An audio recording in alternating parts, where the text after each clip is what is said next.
Welcome back. A big week on Wall Street after the Federal Reserve left interest rates unchanged, fueling hopes that the Fed is done raising interest rates. That sent stocks higher and tanked bond yields. We also got a weaker than expected jobs report out on Friday. 150,000 jobs added to the economy in the month of October. 180,000 were expected. The unemployment rate ticked higher to 3.9%. The number of jobs added for both August and September was revised lower by 101,000 jobs as well. Joining me right now to talk more about all of that is Forbes Media Chairman Steve Forbes and Bahnsen Group founder and managing partner David Bahnsen. Gentlemen, good to see you both. Thank you so much for being here. Let me kick it off with you, Steve Forbes. Give us your assessment of that jobs report on Friday. And did the Fed make the right move by taking another pause? It certainly took the pause, and I think the end of the Fed doing that is now at hand. No more interest rate rises. As a matter of fact, they should be taking their foot off the neck of the economy. That jobs report, as you indicated, was a disappointment. Not only the downward revision, but the growing gap between the so-called household survey and the survey in terms of establishments. The establishment survey has always been higher, than I think, than the real economy. Household gets to what's happening really more to small businesses. Last month, that household survey was very disappointing. This month, it went negative. So that's a sign the labor market is turning. And so the Federal Reserve, back off. You're already too late, as usual. Yeah. I mean, the household survey was a concern. The other concern, David, was the fact that we had that revision for August and September, indicating way fewer jobs than we thought just a month ago. Assess that and just explain to us why a weakening economy has actually not been a problem for the markets. We're looking at a gain year to date, even with a bad October.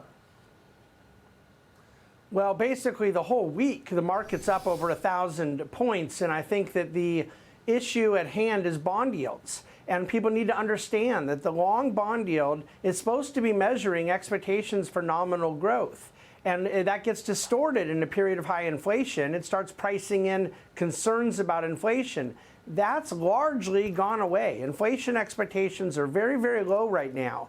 And yet we didn't get a recession. People started thinking there would be higher growth. Bond yields moved higher. And all of this is with the Fed distorting everything, making it very difficult for money managers like me to see clearly the signals and price discovery in the market.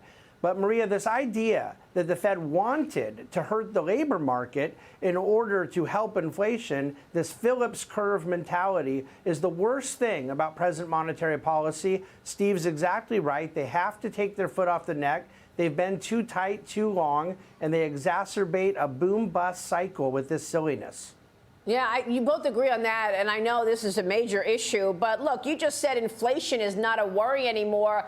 Steve, I know we're way down from the highs on the headline number of inflation, but this week we were looking at a story of a Big Mac costing $18. Okay, a Big Mac, $18, cereal, $9. So, I mean, the essentials like food, fuel, and rent, shelter, are still pretty elevated, even with this number coming way off of the highs.